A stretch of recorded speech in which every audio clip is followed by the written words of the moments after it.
Hi అండి, బాగున్నారా? ఈరోజు మాది బియ్యం రవ్వ ఉప్మా. ఈ టిఫిన్ వచ్చి ఈజీగా అయిపోద్ది.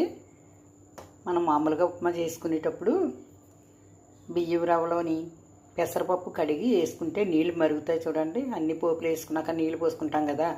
ఆ నీళ్ళు పోసుకున్నప్పుడు నీళ్ళు మరిగేటప్పుడు మనం పెసరపప్పు కొంచెం 2 గ్లాసులు నూకైతే ఒక అర గ్లాసు పెసరపప్పు తీసుకుని శుభ్రంగా కడిగేసుకుని అన్ని మరిగే నీటిలో వేసుకుని మరిగిన తర్వాత అప్పుడు రవ్వ వేసుకుని మూత పెట్టేసుకుంటే పావుగంట సేపు ఇలాగ తెల్లగా ఎంత బాగుంటుందో ఉప్మా అంతా కూడా బాగుంటుంది.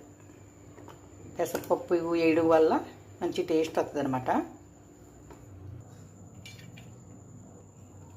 దోశ, ఇడ్లీ కాకుండా మధ్యలో ఇలా కూడా చేసుకుంటే తేలిగ్గా ఉంది, మనకి సింపుల్గా అయిపోతుంది టిఫిన్.